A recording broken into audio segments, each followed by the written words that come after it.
Hello दोस्तों, आज मैं आपको जो कहानी सुनाने जा रही हूँ, ये कहानी है गरीब के नसीब की। तो चलिए दोस्तों, देखते हैं आज की ये कहानी। बिरजू की पत्नी ने 5 दिन पहले एक लड़के को जन्म दिया है, जिसे बिरजू जितनी बार देखता उसका सर भारी हो जाता। अपनी चिंता वो अपनी पत्नी से नहीं छुपा सका और परेशान स्वर में उससे कहा, 4 बच्चे पहले से ही हैं और अब ये आ गया। मैं ठहरा मामूली दिहाड़ी मजदूर, कैसे पालूंगा इतने सारे बच्चों को।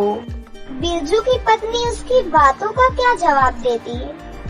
कभी वो उसकी ओर देखती तो कभी बिरजू की ओर। उसी दिन दोपहर की बात है।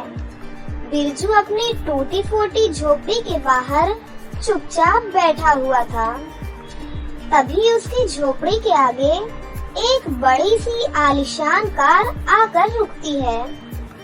उस कार से बहुत ही अमीर व्यक्ति, जिनका नाम दिलीप वर्मा था, उतरे और उसके पास आए। क्या तुम्हारे यहाँ किसी पुत्र का जन्म हुआ है? दिलीप की बातों को सुनकर बिरजू उन्हें घूर घूर कर देखने लगा और चौंकते हुए कहा, पुत्र? हाँ, कुछ दिनों पहले मेरी पत्नी ने एक बेटे को जन्म दिया है, लेकिन आपको कैसे पता? अरे ये सब बात छिपती थोड़ी है। वैसे क्या तुम मुझे वो पुत्र दे सकते हो?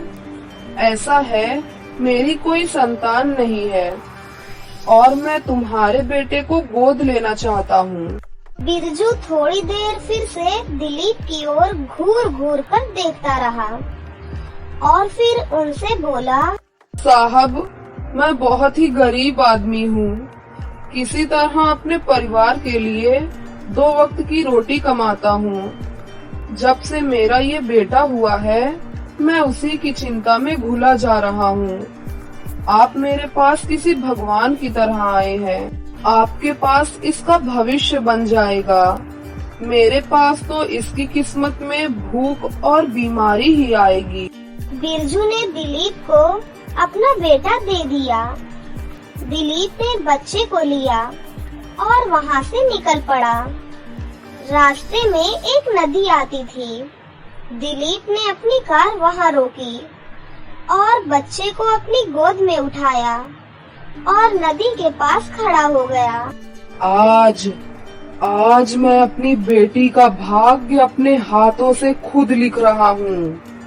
आज मैं मिटा रहा हूँ अपनी बेटी के भाग्य में लिखी हर वो बात जो मैं नहीं चाहता।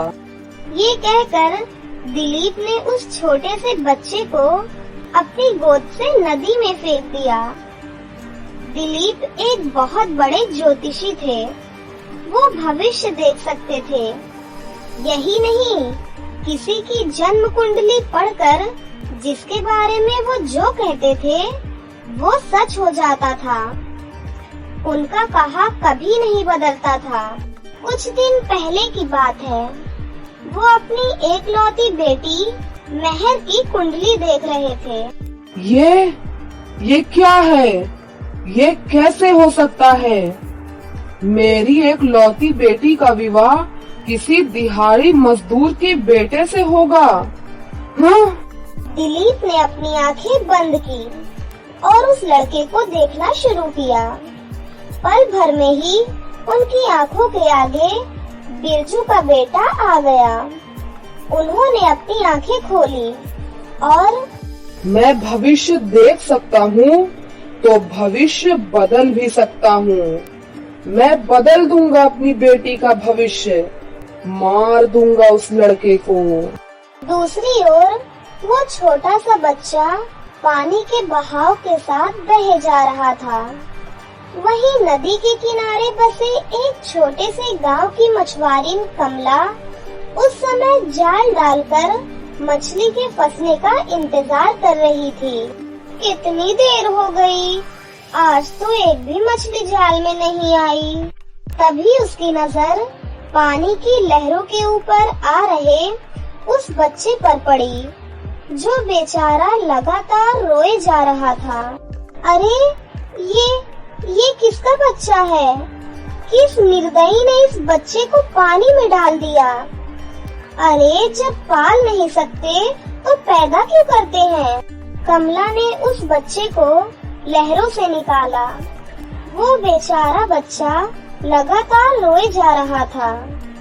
उसने उसे गले से लगा लिया। क्या हो गया? अरे क्या हो गया? क्यों रो रहे हो? भूख लगी है क्या? मैं हूँ ना, मत रो बेटा, मत रो। कमला के पति का 3 साल पहले देहांत हो गया था। उसका दुनिया में कोई नहीं था। उसने उस बच्चे को गोद ले लिया। कमला ने उसका नाम प्रेम रखा। समय धीरे धीरे पंख लगाकर उड़ता गया। प्रेम अब 21 साल का हो गया था। इस बीच कमला की मौत भी हो गई थी। उधर ज्योतिषी दिलीप की बेटी भी अब जवान हो गई थी। एक दिन की बात है, वो नाव की सवारी कर रही थी। तभी मौसम बहुत ही खराब हो गया। जोर जोर से आंधी चलने लगी और फिर मूसलाधार बारिश शुरू हो गई। ओह, इतनी तेज आंधी और तूफान, ऊपर से ये बारिश। ओह, तूफान और बारिश और बढ़ती गई और उनकी नाव डूबने लगी। नहर पानी के बहाव में कुछ देर तक हाथ पांव मारती रही, फिर थक कर बेहोश हो गई और लहरों के साथ बहने लगी। उधर दूसरी ओर प्रेम उस समय नदी में मछली पकड़ने के लिए आया था, लेकिन तूफान के कारण वापस लौटने का सोच रहा था। तभी उसे नहर पानी में बहती हुई दिखाई दी। अरे ये कौन है? कौन बहता आ रहा है नदी के बहाव के साथ? प्रेम तुरंत पानी में उसे बचाने के लिए उतर गया और लहरों से लड़कर उसकी जिंदगी बचा ली। नहर को जब होश आया तो उसने खुद को प्रेम के घर में पाया। मैं कहाँ हूँ? आप कौन हो?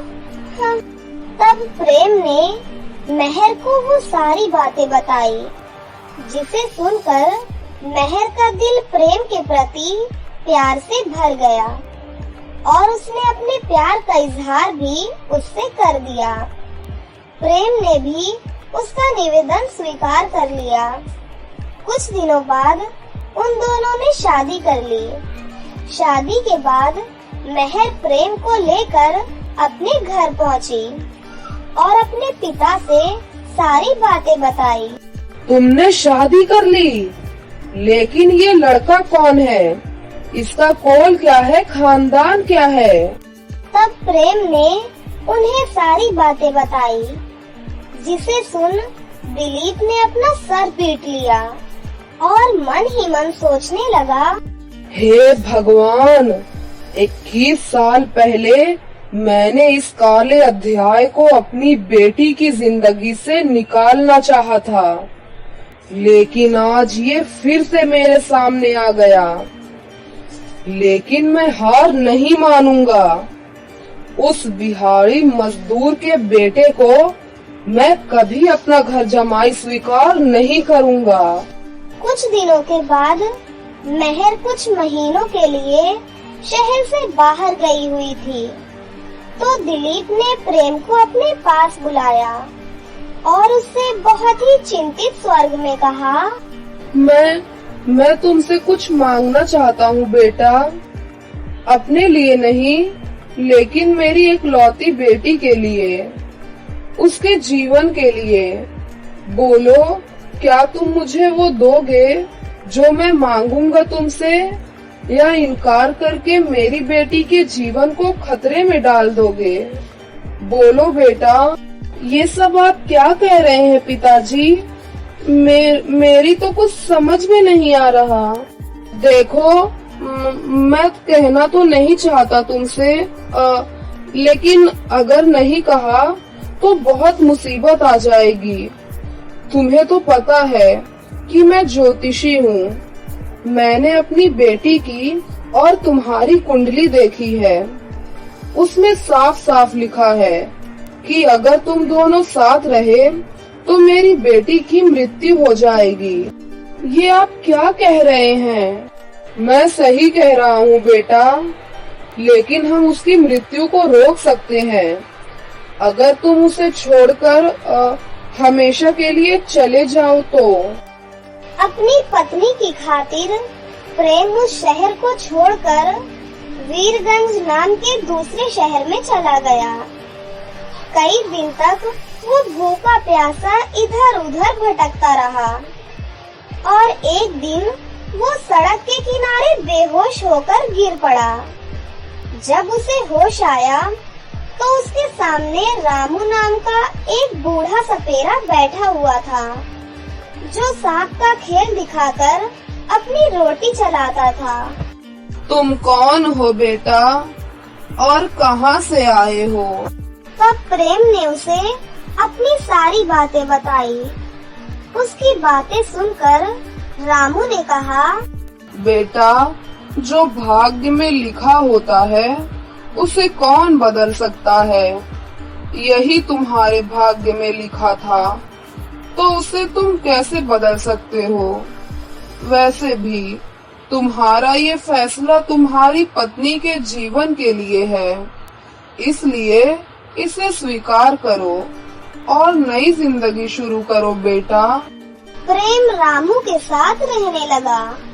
वो उसी के साथ सांपों का खेल दिखाता।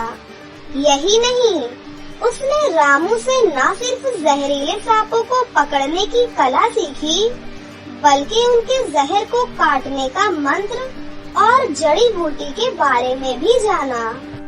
बेटा, तुम में गजब की प्रतिभा है। मैंने अपना पूरा जीवन इन जहरीले सांपों के जहर की काट और मंत्रों को जानने में लगा दिया, लेकिन तुमने तो कम ही समय में सब कुछ सीख लिया। समय फिर से बीतने लगा। इस बीच दिलीप और मेहर वीरगंज अपने एक रिश्तेदार की शादी में आए हुए थे। शादी के बाद दिलीप और मेहर एक कमरे में सोए हुए थे। तभी पता नहीं वहाँ कहाँ से एक जहरीला सांप आया और उसने मेहर को काट लिया। मेहर दर्द से कर्रा रही थी।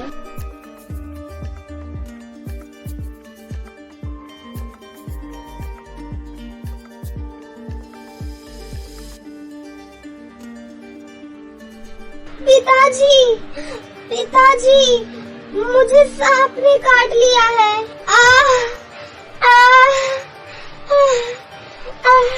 ये बोलते ही मेहर के मुंह से झाग निकलने लगा और वो बेहोश हो गई। दिलीप ने अपनी बेटी की जब ये स्थिति देखी तो उसका दिल जोर जोर से धड़कने लगा। उसने लोगों से मदद की गुहार लगाई। तभी उसे किसी ने सांप का जहर उतारने वाले के पास जाने के लिए कहा। तब दिलीप ने पूछा, कहाँ मिलेगा? यहाँ से कुछ ही दूरी पर सपेरों की बस्ती है। वहीं पर रामू नाम का एक सपेरा रहता है। कहते हैं कि उसके पास दुनिया के जहरीले से जहरीले सांप की काट है। हमें मेहर बिटिया को उसके पास लेकर जाना चाहिए। वो सभी रामू के घर पहुँचे। रामू को उसने सारी बातें बताई। तब रामू ने कहा, देखिए, अब मैं बहुत बूढ़ा हो गया हूँ। मुझे ठीक से दिखाई नहीं देता। मैं अब आपकी मदद करने में असमर्थ हूँ। हाँ, लेकिन मेरा बेटा आपकी मदद कर सकता है। उसके बाद उसने प्रेम को आवाज दी। प्रेम को देखते ही दिलीप की आंखें फटी की फटी रह गई। उसने लाचार निगाहों से उसकी ओर देखा। प्रेम अपने ससुर को पहचान गया।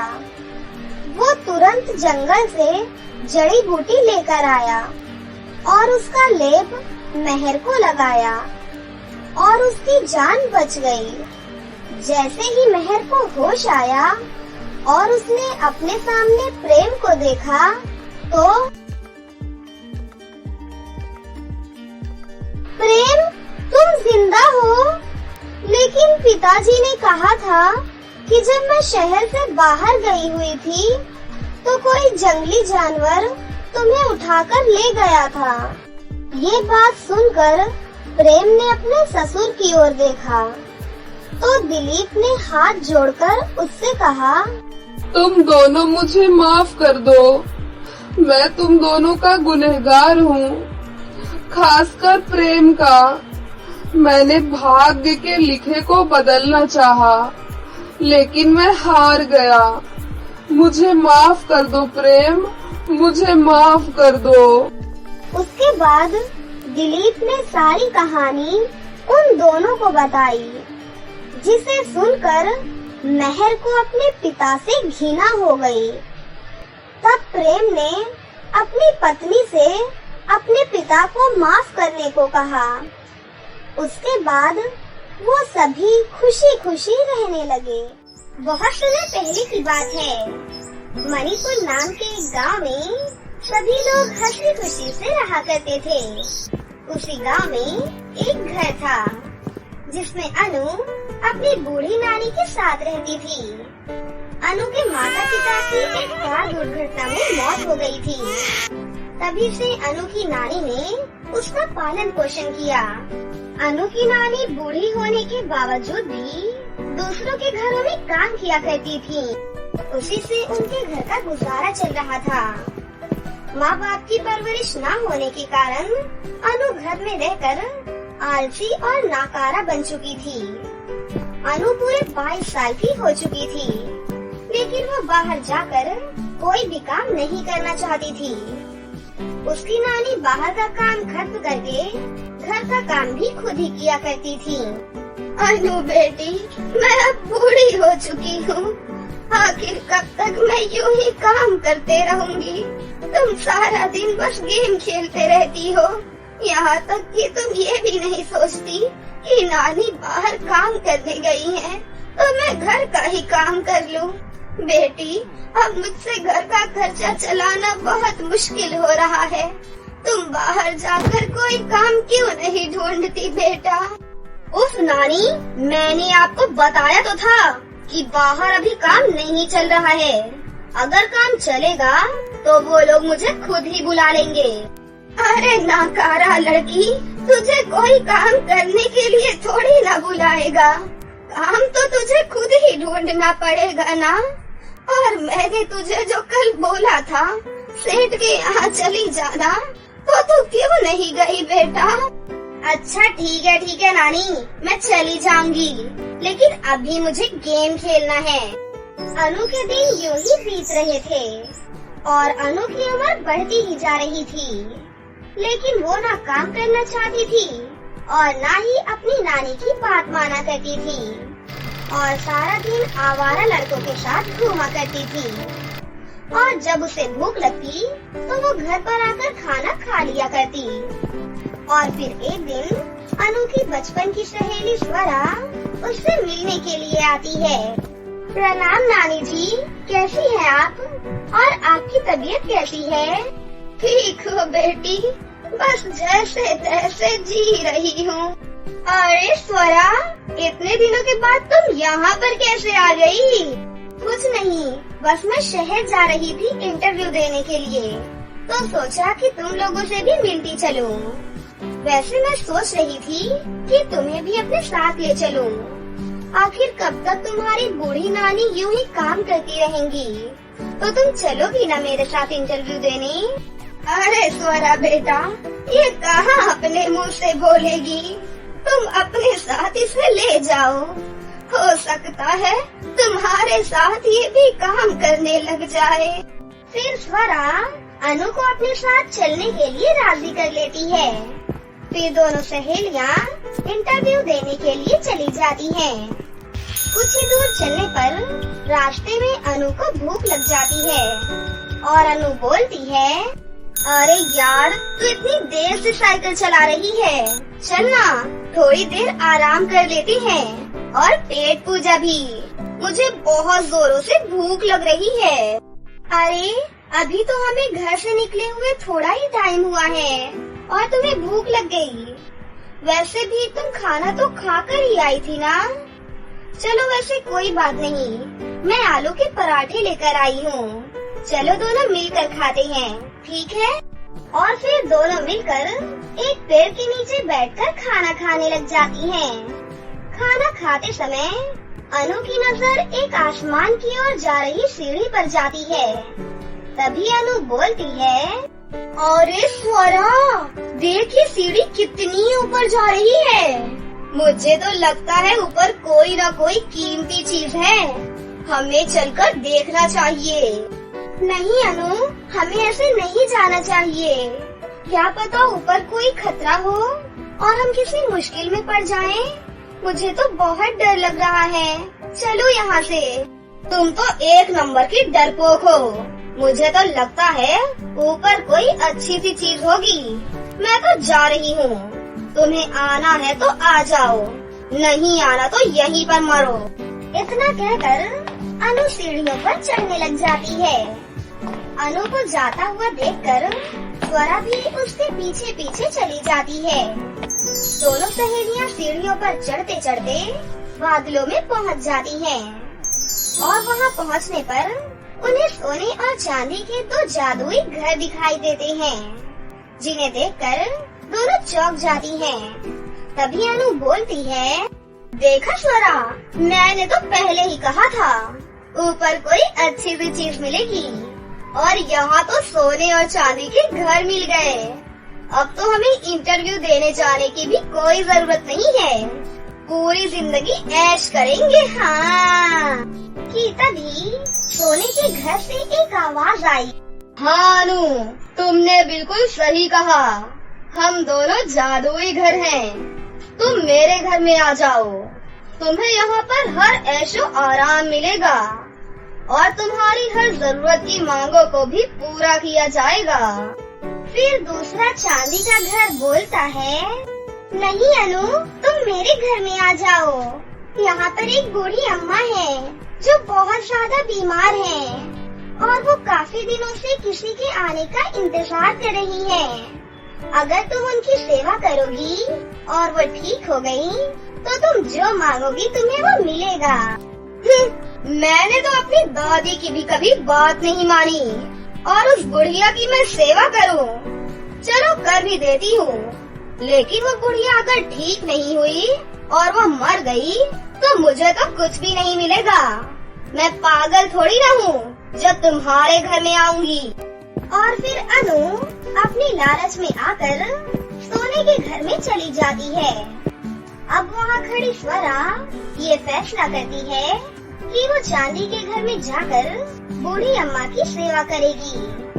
और फिर स्वरा चांदी के घर में चली जाती है तो वो देखती है कि वहाँ पर कोई भी बूढ़ी अम्मा नहीं थी, बल्कि वहाँ पर सोने और हीरो का ढेर लगा हुआ था। इतने सारे सोने और हीरे देखकर स्वरा हैरान हो जाती है। तभी चांदी के घर ने बोला, स्वरा, तुम बहुत ही नेक और ईमानदार लड़की हो। तुमने सोने के घर में ना जाकर यहाँ पर आने की सोची, इसीलिए मैं तुमसे बहुत ही ज्यादा खुश हूँ। इसलिए चांदी का घर और इसमें रखा सोना और हीरा, ये सब कुछ तुम्हारा हुआ। और फिर स्वरा उसमें रखा सोना, हीरा और चांदी के घर के साथ पृथ्वी पर वापस आ जाती है। दूसरी तरफ अनु सोने के घर में गई थी तो उसे वहाँ पर हर ऐशो आराम मिलता है। सोने के घर में अनु बहुत ही ज्यादा खुश थी, लेकिन कुछ दिन यूं ही बीतने के बाद अनु सोने के घर में बोर हो गई और अपने घर आने की सोचने लगी। लेकिन जैसे ही अनु दरवाजा खोलने के लिए जाती है तो वो दरवाजा खुलता ही नहीं। अरे, मुझे अपने घर जाना है, ये दरवाजा खोलो। क्यों? अब तुम्हें क्यों जाना है?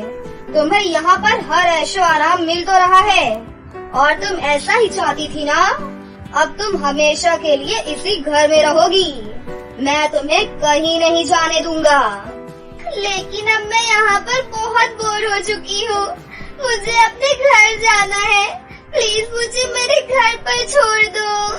तुम अब बोर हो या खुश हो, मुझे उससे कोई फर्क नहीं पड़ता। अब तुम हमेशा हमेशा के लिए यहीं पर रहोगी, समझी? और इस तरह से सोने का घर अनु की एक भी नहीं मानता और न चाहते हुए भी अनु को उस सोने के घर में ही हमेशा हमेशा के लिए रहना पड़ता है।